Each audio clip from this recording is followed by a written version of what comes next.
El tema de hoy se trata de los músculos de la mímica y los músculos de la masticación. Estos músculos están en muchos textos englobados como músculos de la cabeza, pero estrictamente de la cara y la masticación son los músculos más abundantes y de mayor volumen. También tenemos en la cabeza músculos en el oído medio, músculos en la cavidad orbitaria que no son tocados en este tema. En general, los músculos de la cara tienen como características generales que todos son inervados por el mismo nervio, que es el séptimo par craneal o nervio facial. Los músculos de la cara, siendo músculos esqueléticos, estriados, tienen la característica particular en la cara que se originan en los huesos de la cara o del cráneo y se insertan en la piel de la cara o las mucosas, ya sea la conjuntiva de los ojos, la mucosa nasal o la mucosa labial. Y otra tercera característica es que se encuentran rodeando los orificios naturales de la cara. Esas son las tres características generales de los músculos de la cara. En cuanto a los músculos de la masticación, como características generales, tenemos que ellos se originan en el cráneo y se insertan todos en la rama de la mandíbula para poder ejercer movimientos sobre la mandíbula en el acto de la masticación. Así que todos ellos se insertan en detalles anatómicos de la rama mandibular, rama de la mandíbula. Todos ellos están inervados por la raíz motora del nervio mandibular o tercera rama del trigémino. En los músculos de la cara tenemos el músculo epicráneo, llamado también occipito frontal, por los dos vientres que lo componen. Aquí vemos que está compuesto por un vientre occipital, un vientre frontal, que son la porción activa de este músculo, y una porción no contráctil, que es la aponeurosis epicraniana o galea aponeurótica. El músculo visto en un esquema, aquí tenemos el vientre frontal, el vientre occipital, su vientre frontal, y estos están unidos por una aponeurosis que cubre a los huesos de cubierta del neurocráneo, cubre a los huesos parietales. Del origen de este músculo se dice que tiene origen en la línea nucal superior del hueso occipital. Sus fibras, las fibras del vientre occipital se dirigen hacia arriba y se unen al extremo posterior de la galea aponeurótica o aponeurosis epicraniana. A su vez se dice que el vientre frontal de este músculo se origina del extremo anterior de la aponeurosis epicraniana o galea aponeurótica. Sus fibras se dirigen hacia abajo y se insertan en la piel de la frente. La piel de las cejas. Aquí vemos en este dibujo los vientres frontales y aquí tenemos un preparado cadavérico donde se ve el vientre frontal. Esta es la galea aponeurótica y este es el vientre occipital. Así que este músculo, al contraerse, eleva las cejas. Bueno, en sí lo que ocurre es que una vez que se contrae el vientre occipital, estabiliza y tracciona hacia atrás la galea aponeurótica.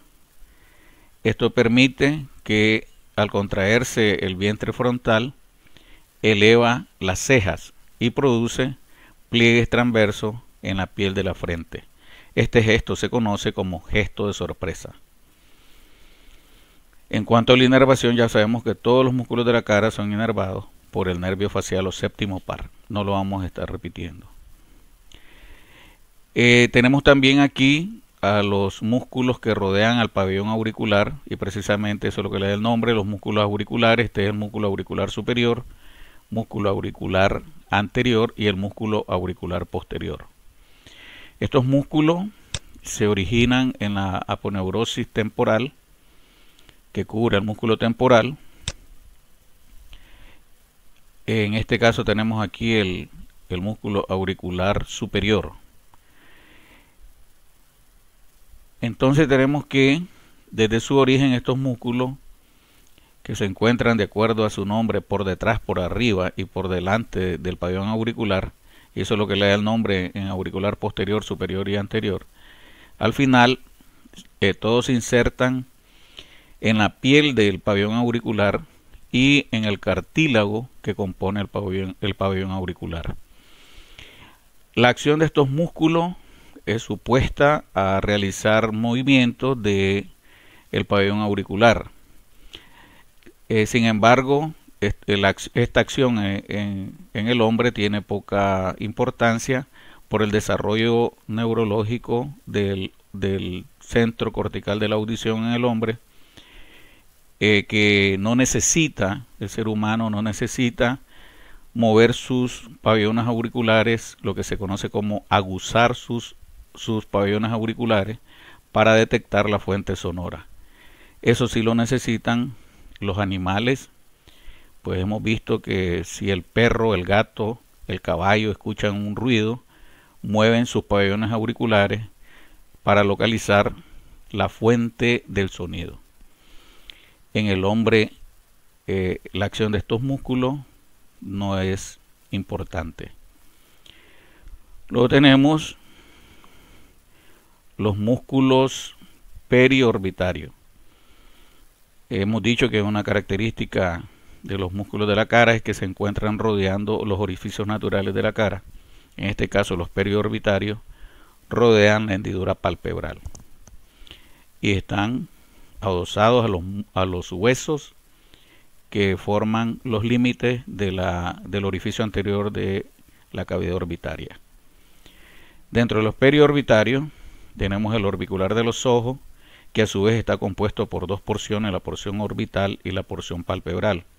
Y en este grupo vamos a describir también al músculo superciliar, antiguamente conocido como corrugador de las cejas. El músculo orbicular de los ojos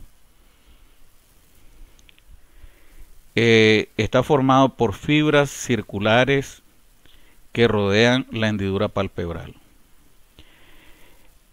Este músculo, como hemos visto, tiene una porción periférica que le llaman orbital, que es la que se encuentra unida a todos los huesos que sirven de límite al orificio anterior de la cavidad orbitaria.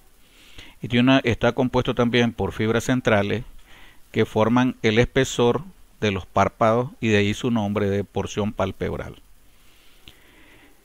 La acción de este músculo, cuando se contraen las fibras centrales, producen cierre débil de la hendidura palpebral. Lo que podríamos decir, se trata del parpadeo natural que necesitamos realizar de manera inconsciente cada vez que sentimos la córnea un poco reseca. Parpadeamos de manera inconsciente para depositarle una delicada película de lágrimas a la córnea. La acción de las fibras centrales o palpebrales, que es la que estoy describiendo, pues cierran débilmente la hendidura palpebral, como en el acto de dormir también. Cuando se contraen las fibras orbitales, que son las fibras periféricas, se produce un fenómeno de cierre forzado de los ojos, que los autores lo denominan entornación de los ojos. Se entornan los ojos, que es cuando el mecanismo de defensa que realizamos cuando vemos que va a explotar muy de cerca de nosotros una bomba de mecate o cualquier artefacto explosivo. Inmediatamente por acción refleja cerramos forzadamente la hendidura palpebral y eso es lo que se conoce como entornar los ojos. Repito, el cierre de la porción periférica produce cierre forzado de la hendidura palpebral y el cierre de la porción central o palpebral produce cierre suave de la hendidura palpebral. El otro músculo que hemos dicho que se describe en este como periorbitario es este que tenemos aquí. Es el músculo superciliar o corrugador de las cejas.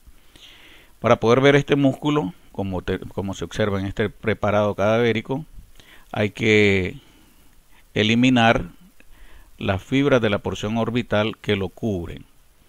Este músculo se origina en el arco superciliar del hueso frontal y se inserta en el extremo medial de la piel de las cejas. La acción de este músculo cuando se contrae aproxima los extremos mediales de las cejas, de ambas cejas, y se produce un pliegue vertical en el intercejo, en la región de la glabela, en esta zona. Entonces eso es lo que tenemos con la acción del corrugador de la ceja. Al contraerse, repito, aproxima los extremos de las cejas y produce un pliegue vertical en el intercejo. Tenemos también en este grupo periorbitario describen a un músculo lagrimal, algunos autores. Se considera de que ese músculo que algunos consideran un músculo independiente con el nombre de lagrimal, la mayoría de los autores consideran que son fibras del orbicular de los ojos que se unen al saco lagrimal. Luego tenemos los músculos de la nariz. Dentro de los músculos de la nariz tenemos el músculo prócer, antiguamente conocido como piramidal de la nariz, y el músculo nasal. El músculo prócer se origina en la cara anterior de los huesos propios de la nariz o huesos nasales. Sus fibras se dirigen hacia arriba y se insertan en la piel de la glabela o piel del intercejo. La piel que cubre la glabela o piel del intercejo. Al contraerse estas fibras, hacen descender la piel de la glabela, la hacen descender hacia la raíz de la nariz y producen un pliegue transverso en el intercejo. De ahí que le llaman el músculo prócer o el músculo de lo orgulloso.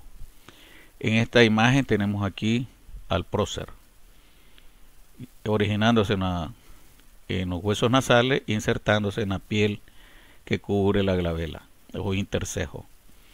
Aquí tenemos el músculo nasal, la porción transversa del músculo nasal. Este es el músculo nasal, parte del músculo nasal. El músculo nasal se describe que se origina en los procesos alveolares de los incisivos del maxilar y luego este músculo se asciende y se divide en 3 fascículos. Un fascículo se inserta en el tabique nasal, el otro fascículo se inserta en la piel del ala de la nariz y el otro fascículo se inserta en el dorso nasal, que es este fascículo.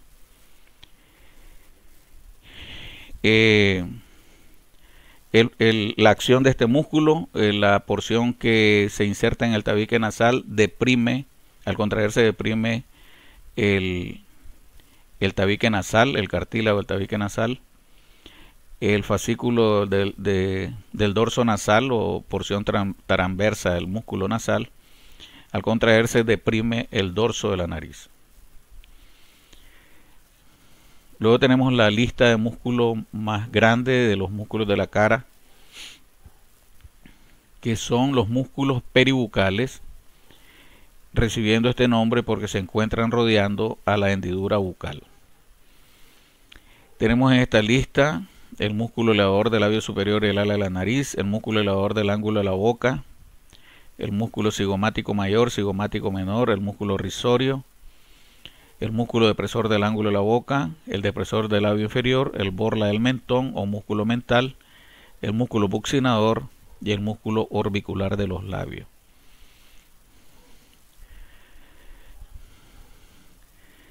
Como vemos, el orbicular de los labios está compuesto, al igual que el orbicular de los ojos, está compuesto por fibras circulares que rodean la hendidura palpebral.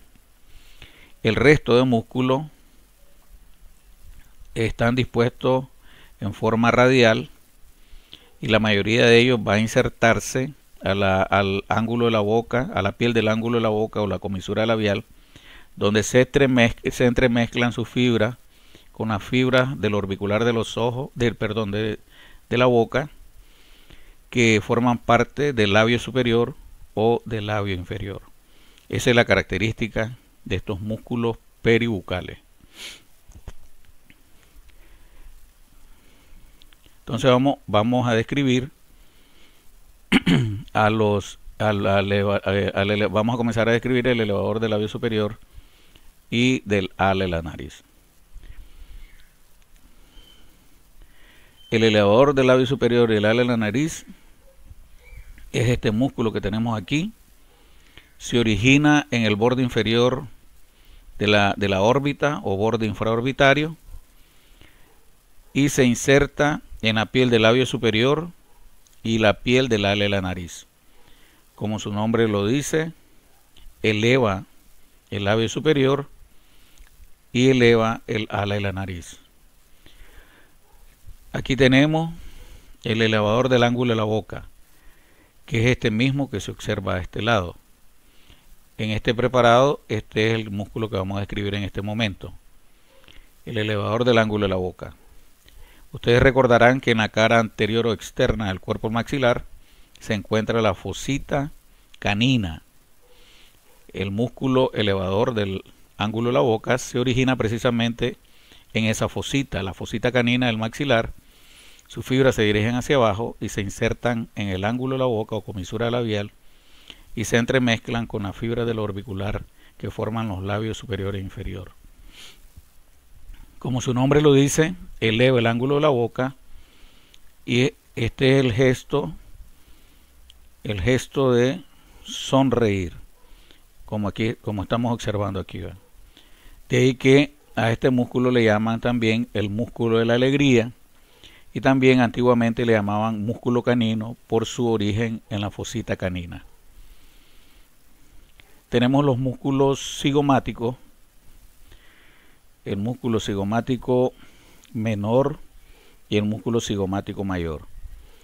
Deben de entender que estos dos músculos llevan este nombre porque se originan de la cara anterior o externa del hueso cigomático. Sus fibras se dirigen hacia abajo oblicuamente. El cigomático menor se inserta en la piel de la comisura labial, el labio superior y el surco nasogeniano.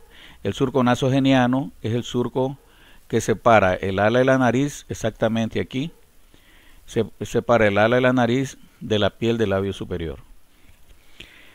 Cuando se contrae ese músculo, eleva el labio superior, participa en la elevación del ángulo de la boca y profundiza el surco nasogeniano.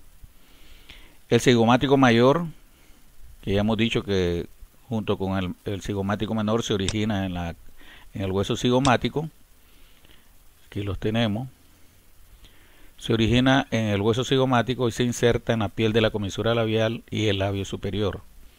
Al contraerse, eleva el labio superior. De esa manera, estos dos músculos participan en el gesto de sonreír. Luego tenemos al músculo risorio. El término risorio tiene que ver también con el gesto de sonreír. El risorio se origina en la aponeurosis parotidia y massetérica. Aquí lo tenemos, es un músculo poco desarrollado. Sus fibras son transversas u horizontales y se dirigen a insertarse a la piel de la comisura labial. Este músculo es inconstante, está presente en aquellas personas que al sonreír presentan una depresión en la piel de la mejilla, que popularmente se conoce como camanance. Así que las personas que tienen camanance son las personas que tienen presente en su rostro al músculo risorio. Luego tenemos al músculo depresor de el ángulo de la boca. Lo vamos a describir: el depresor del labio inferior, al músculo borla del mentón, buccinador y el orbicular de los labios.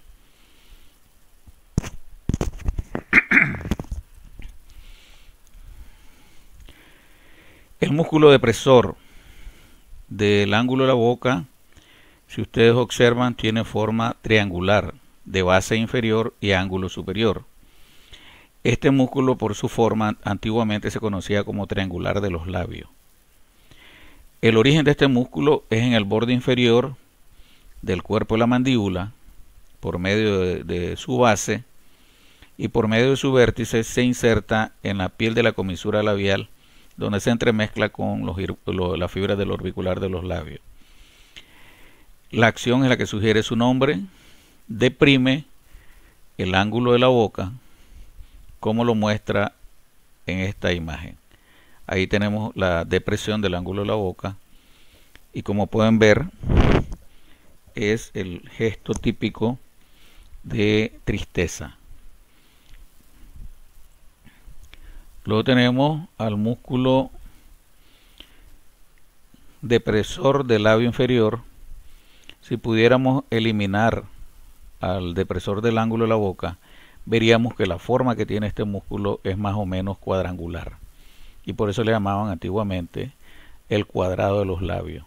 Hoy se llama depresor del labio inferior, que es la acción que realiza. Igualmente se origina en el borde inferior del cuerpo de la mandíbula, sus fibras se dirigen hacia arriba y se insertan en la piel del labio inferior. La acción es que al contraerse deprime el labio inferior. Ese gesto popularmente lo conocemos como las cucharitas. Las famosas cucharitas que hacen los bebés cuando se les ha regañado, cuando se les ha llamado la atención, deprimen el labio inferior. En los niños se ve bien, en los adultos no se ve tan bien. Tenemos también al músculo mental o borla del mentón. Está ubicado exactamente en la zona del mentón. Este músculo se origina en las eminencias alveolares de los incisivos de la mandíbula. Sus fibras se dirigen hacia abajo y se insertan en la piel del mentón. La acción de este músculo, cuando se contrae, comprime el labio inferior contra el labio superior y produce múltiples pequeñas depresiones en la piel del mentón. A eso se le ha conocido como gesto de repugnancia. Este es el borla del mentón. Aquí tenemos el músculo depresor del labio inferior, y este que tenemos aquí es el depresor del ángulo de la boca. Depresor del ángulo de la boca, depresor del labio inferior y el músculo borla del mentón. El músculo orbicular de los labios se encuentra formando el espesor de los labios, tanto el labio superior como el labio inferior. Sus fibras son circulares. Se describe que se origina en la piel de los ángulos de la boca, a partir del cual las fibras se dirigen hacia el labio inferior y hacia el labio superior, y se entremezclan sus fibras, dado que se originan en ambos ángulos o comisuras labiales. Se entrecruzan sus fibras, se unen sus fibras en el plano medio de ambos labios. Las fibras que se dirigen hacia el labio superior se entrecruzan en el plano medio del labio superior, y las fibras que se dirigen a formar el labio inferior se entrecruzan en el plano medio del labio inferior. Igual que hemos dicho con el orbicular de los labios, que está compuesto por fibras periféricas u orbitales y fibras centrales o palpebrales, al describir la acción de este músculo, pues hablaremos de fibras centrales, que son las que se encuentran en el borde rosado de los labios, y fibras periféricas, las que están rodeando a la hendidura palpebral o los labios propiamente, el borde rosado de los labios. Entonces, cuando se contraen las fibras centrales, se oculta el borde rosado de los labios. Eso significa que el borde rosado de los labios se dirige hacia el vestíbulo bucal. Cuando se contraen las fibras periféricas, avanza el borde rosado de los labios hacia el frente, como en el gesto de besar. En cuanto al músculo buccinador, es el músculo más grande de los que se describe en este grupo. El músculo buccinador se encuentra en el espesor de las mejillas. Está cubierto por los músculos cigomático menor y mayor. Es atravesado por el conducto que procede de la glándula parótida, por lo cual se llama conducto parotidio o conducto de Stenon, que fue el anatomista que le dio su apellido. Esto es un epónimo, Stenon. Este conducto conduce la saliva desde la parótida, que es la glándula salivar más grande, a través del conducto parotidio al vestíbulo bucal, luego de atravesar al buccinador, termina ese conducto a nivel del segundo molar superior.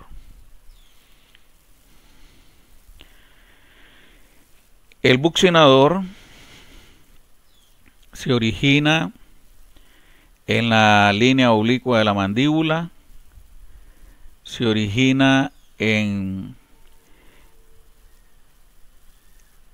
el ligamento estilomandibular, se origina en los procesos alveolares de los molares y premolares del maxilar. Desde este origen, sus fibras se dirigen en sentido transverso y se van a insertar a la piel de la comisura labial, entremezclándose con los orbiculares, con las fibras musculares del orbicular. La acción de este músculo es que al contraerse expulsa el contenido del vestíbulo bucal. Por esta acción se le conoce como el músculo de los trompetistas. Este es la lista de músculos que se encuentran rodeando la hendidura bucal.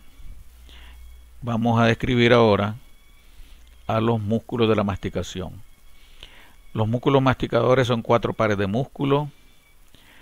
Tenemos el músculo temporal, el músculo macetero, el músculo pterigoideo lateral y músculo pterigoideo medial. Todos ellos son inervados por la rama motora del nervio mandibular o tercera rama del trigémino.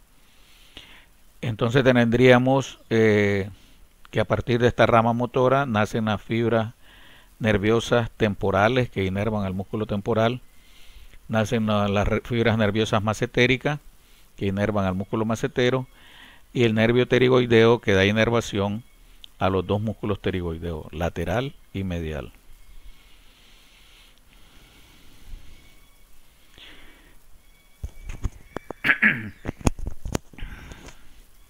El músculo temporal se origina en la fosa temporal del cráneo, de la zona lateral del cráneo. Está cubierto por la aponeurosis temporal. En esta imagen han resecado parcialmente la aponeurosis temporal para observar las fibras musculares de dicho músculo.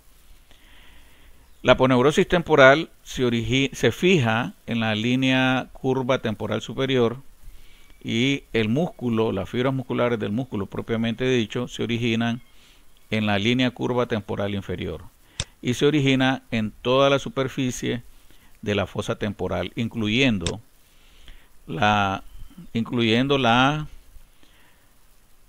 cara temporal,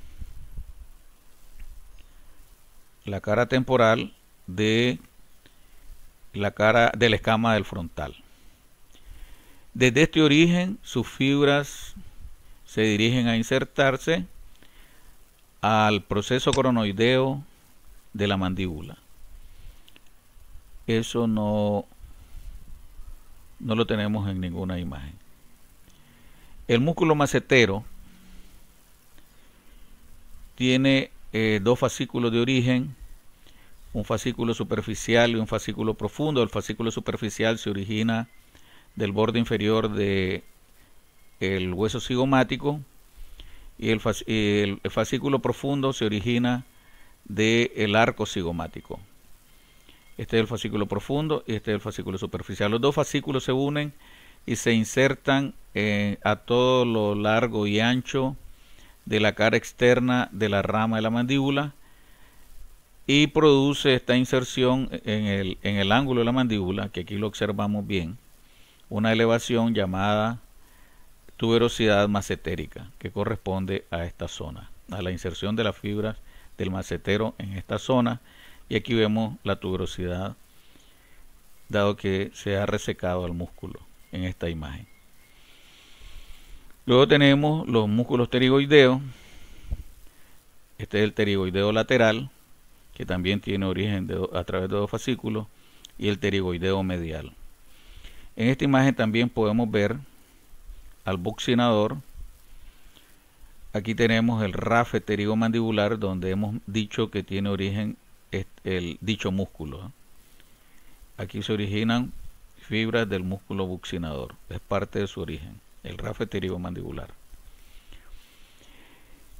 En cuanto al pterigoideo lateral, tiene un fascículo de origen que se origina en la cara infratemporal del ala mayor del efenoide y un fascículo que se origina de la superficie lateral de la lámina igualmente lateral del proceso pterigoideo. Precisamente por este origen es que recibe el nombre de músculo pterigoideo lateral, dado que se origina de la lámina lateral del proceso pterigoideo.